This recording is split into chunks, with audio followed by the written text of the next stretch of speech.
నగరంలో వివిధ కార్పొరేషన్ల చైర్మన్లు, క్రియాశీలక కార్యకర్తలందరికీ మనస్ఫూర్తిగా అభినందనలు, కృతజ్ఞతలు తెలియజేస్తున్నాను. ఈ పత్రికా సమావేశం ద్వారా తెలంగాణ సమాజానికి, కాంగ్రెస్ పార్టీ కార్యకర్తలకు ఈ గెలుపులో మాకు అండగా నిలబడ్డందుకు మనస్ఫూర్తిగా వారికి ధన్యవాదాలు తెలియజేస్తూ, ఈ గెలుపు మా బాధ్యతను మరింతగా పెంచింది. 2 సంవత్సరాలు పూర్తి చేసుకుంటున్న సందర్భంలో హైదరాబాద్ నగరంలో సాధారణ ఎన్నికల్లో మాకు పెద్దగా సానుకూలమైన ఫలితాలు లేని సందర్భంలో ఇప్పుడు ప్రజలు అండగా నిలబడి కాంగ్రెస్ పార్టీని ఆశీర్వదించి తెలంగాణ రాష్ట్రాన్ని సంక్షేమంలో, అభివృద్ధి కార్యాచరణలో ముందుకు వెళ్ళండి, బాధ్యతతో ఈ కార్యక్రమాలను నిర్వహించండి అని చెప్పి మమ్మల్ని ఆశీర్వదించడం జరిగింది. దీన్ని ప్రజల యొక్క ఆశీర్వాదంగా, దీని యొక్క బాధ్యతగా కాంగ్రెస్ పార్టీ నాడు స్వీకరించడం జరిగింది.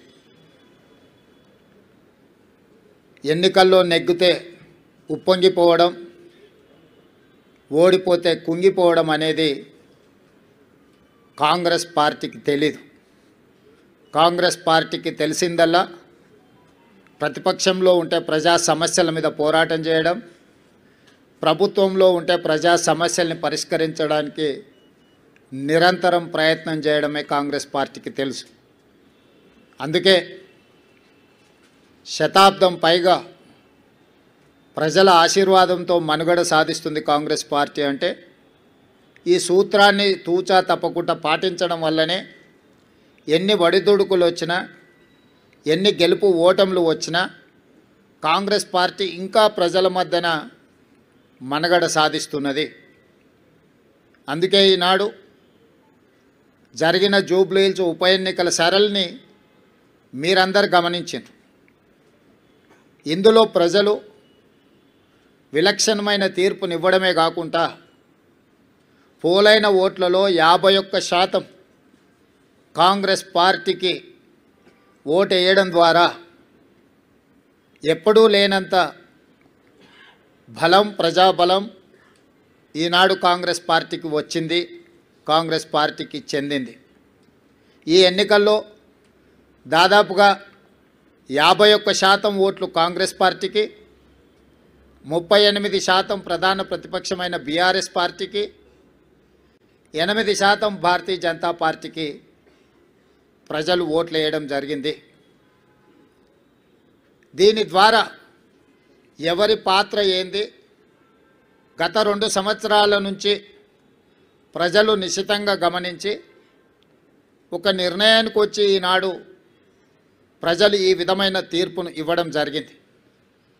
అందుకే ఈనాడు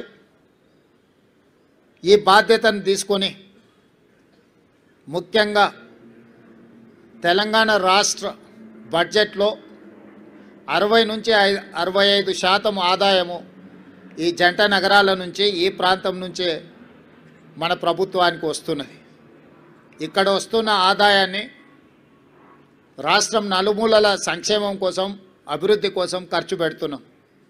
ఈ నగరాన్ని కాపాడుకోవడం, ఈ నగరాన్ని అభివృద్ధి చేసుకోవడం, ఈ నగరంలో నివసిస్తున్న ప్రజలకు మౌలిక వసతులను అభివృద్ధి చేయడం, ఉద్యోగ ఉపాధి అవకాశాలు పెరగడానికి అవసరమైన ప్రణాళికలు రచించడం అనే దాన్ని పూర్తి స్థాయిలో మా ప్రభుత్వం నిర్వహిస్తుంది. నేను ఎన్నికల ముందు చెప్పిన, ఈనాడు గెలిచిన సందర్భంగా మీ ద్వారా ప్రధాన ప్రతిపక్ష పార్టీకి, కేంద్రంలో అధికారంలో ఉన్న భారతీయ జనతా పార్టీకి కూడా సూచన చేస్తున్నా. మన పాత్రలను, మన వ్యవహార శైలిని ప్రజలు నిశితంగా పరిశీలించి ఈనాడు ఒక నిర్ణయానికి వచ్చిండ్రు. ఈ నిర్ణయంలో ఎవరి పాత్ర, ఎవరి బాధ్యత ప్రజలు విస్పష్టంగా తీర్పునివ్వడం జరిగింది. ఈ తీర్పును బాధ్యతగా తీసుకొని ఈ నగర అభివృద్ధి కోసం అవసరమైన ఈ నగరాన్ని మహానగరంగా విస్తరించి ప్రపంచ స్థాయి పెట్టుబడులను ఆకర్షించి వివిధ జిల్లాలు, వివిధ రాష్ట్రాలు, వివిధ దేశాల నుంచి వచ్చే పెట్టుబడులను ఆకర్షించడమే కాకుండా ఉద్యోగ ఉపాధి అవకాశాలకు విస్తరించే విధంగా నగరాన్ని అభివృద్ధి చేయాలనుకుంటున్నాం. అందుకే రీజనల్ రింగ్ రోడ్ కావచ్చు, రేడియల్ రోడ్స్ కావచ్చు, మూసీ నది ప్రక్షాళన కావచ్చు, మెట్రో విస్తరణ కావచ్చు, గోదావరి కృష్ణా నది జలాలు ఈ మహానగరానికి తాగునీటి అవసరాలను తీర్చడానికి అవసరమైన ప్రణాళికలు కావచ్చు, హైదరాబాదు నగరాన్ని పట్టి పీడిస్తున్న ట్రాఫిక్ సమస్య కావచ్చు, ఎలివేటెడ్ కారిడార్లు కావచ్చు, ఫ్లైఓవర్ బ్రిడ్జులు కావచ్చు, అండర్ పాస్లు కావచ్చు, రైల్వే ఓవర్ బ్రిడ్జులు, రైల్వే అండర్ బ్రిడ్జులు కావచ్చు, గల్లీలలో ముఖ్యంగా చెత్త ఒక ప్రధాన సమస్యగా మారింది. సిటీలో చెత్త ఎక్కడ పడితే అక్కడ దర్శనమిస్తున్నాయి. పారిశుద్ధ్య పనులలో సమస్యలను మేము పరిగణలోకి తీసుకుంటున్నాం. అదేవిధంగా చెరువులు, కుంటలు, నాలాల కబ్జాను తొలగించి నగరాన్ని సమస్యల రహిత నగరంగా తీర్చిదిద్దడానికి ఈరోజు ప్రణాళికలు సిద్ధం చేస్తున్నాము. వీటన్నిటికీ సంబంధించి ప్రధాన ప్రతిపక్షము బీఆర్ఎస్ సోషల్ మీడియాను, విష ప్రచారాన్ని, తప్పుడు వార్తలను, పెయిడ్ ఆర్టికల్స్ని, ఫేక్ సర్వేలను, వీటన్నిటి మీద ఆధారపడి ప్రభుత్వాన్ని అవహేళన చేయడము, అవమానించడము, అసహ్యకరమైన భాషలో దూషించడం లాంటి వార్తలను ప్రసారం చేసిండ్రు. వీటన్నిటి నేపథ్యంలో అది హైడ్రా కావచ్చు, ఈగల్ ఫోర్స్ కావచ్చు, ఈ సంస్థలు ప్రజలకు మేలు చేయడానికి మేము తీసుకొచ్చినాం. ఈ నగరం వేగంగా మత్తు, ముఖ్యంగా గంజాయి, డ్రగ్స్ విస్తరిస్తున్న సందర్భంలో వాటిని కఠినంగా అణచివేయడానికి ఈగల్ ఫోర్స్ను తీసుకొచ్చినాం. కబ్జాలను, చెరువులను, కుంటలను, నాలాలను అడ్డగోలుగా ఆక్రమించుకొని కబ్జాలకు పాల్పడుతుంటే వాటిని తొలగించడానికి హైడ్రాను తీసుకొచ్చినాం. జిహెచ్ఎంసీ కావచ్చు, హెచ్ఎండిఏ కావచ్చు, మెట్రో వాటర్ వర్క్స్ కావచ్చు, మెట్రో రైల్ కావచ్చు, ఇలాంటి సంస్థలన్నిటిని కూడా సమన్వయం చేసుకొని ఈ నగరాన్ని ఒక మంచి నగరంగా తీర్చిదిద్దడానికి మేము చేస్తున్న ప్రయత్నాన్ని ప్రధాన ప్రతిపక్షము సహకరించకపోను ప్రతి సందర్భంలో అడ్డు తగిలే ప్రయత్నం చేసింది.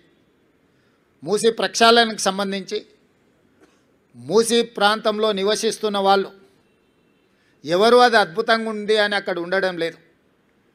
ఏ వసతి లేక, ఏ అవకాశాలు లేక